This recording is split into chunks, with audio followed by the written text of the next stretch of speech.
Drejtori i zyres për Kosovë dhe Metohi Petar Petković, lidhur me ligjin për të huajt i cili duhet të hyjë në fuqi në Kosovë në mars, tha për radio televizionin e Serbisë se shteti i Serbisë po bën gjithçka për të gjetur një zgjidhje sepse ky ligj shkel të drejtën e jetesës së serbëve. Petković kujtoi se që nga konflikti në Kosovë në vitin 98-99 dhe vuajtjet e reja të serbëve në Kosovë, serbët ngrihen dhe shtrihen me idenë e mbijetesës në vatrat e tyre. Ne duhet të jemi me njerëzit tanë, të jemi përballë tyre, tha Petković duke komentuar aleancën ushtarake të Kosovës, Shqipërisë dhe Kroacisë. Petković theksoi se të gjithë në bashkinë ndërkombëtare po sillen si të çmendur.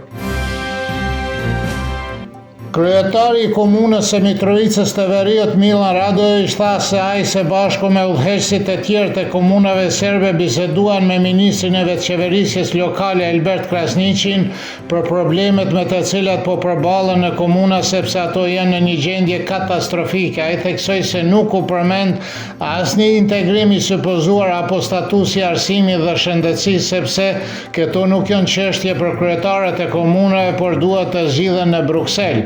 Ne i kërkuam ministrit të punojmë në interes të gjitha komunave, të respektojmë mendimin e kryetarëve të komunave, si dhe të komunave që ne drejtojmë në mënyrë që të gjithë të punojnë së bashku në interes të qytetarëve, tha Radojević.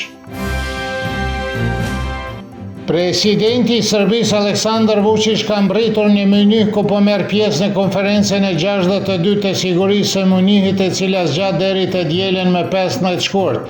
Siç është njoftuar, Vučić do të zhvillojë një sër takimesh dypalëshe me zyrtarët botror dhe europian, përfshir ministrin e jashtëm kinez Wang Yi, presidentin e Këshillit Evropian Antonio Costa dhe komisionerën europiane për zgjerim dhe politikë të fqinjësisë Marta Kos, si dhe me një delegacion senatorësh amerikan të udhëhequr nga Gjin Shahin. Kryeministri i Kosovës Albin Kurti është gjithashtu në Munich, i cili gjithashtu po planifikon takime dypalëshe në margjinat e konferencës, kurse presidenti i Kosovës Vjosa Osmani anuloi pjesëmarrjen e saj për shkak të angazhimeve në Prishtinë.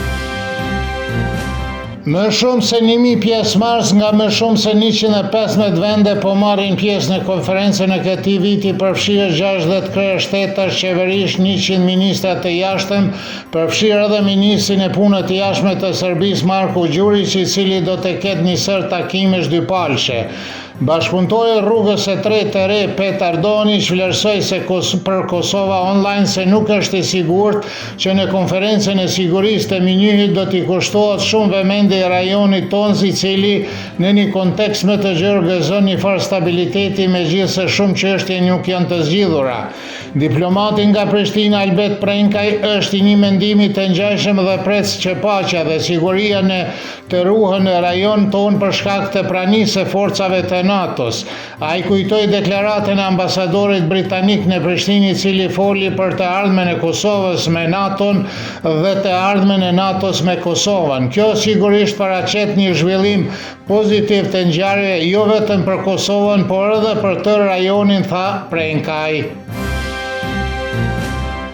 Analisti politik nga Tirana, Edmond Petraj, pret që konferenca e sigurisë në Munich e këtij viti të jetë një nga momentet kyçe për marrëdhëniet midis Amerikës dhe Bashkimit Evropian, kur bëhet fjalë për Ballkanin Perëndimor. Ai pohon se kjo çështje etnike të pazgjidhura, por që nuk pret një përsëritje të situatës që ka ndodhur në të kaluarën.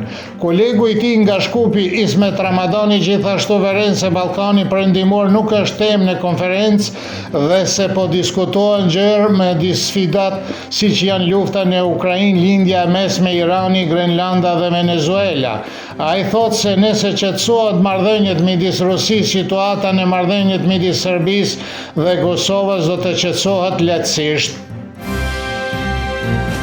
Ministri i Financave i Kosovës Sekuran Murati konfirmoi se pas miratimit të buxhetit dhe marrëveshjeve ndërkombëtare do të jetë radha e bisedimeve të kryeministit Albin Kurti me partitë politike për zgjedhjen e presidentit të Kosovës dhe se tani prioritet kryesor është ratifikimi i marrëveshjeve të lartë përmendura.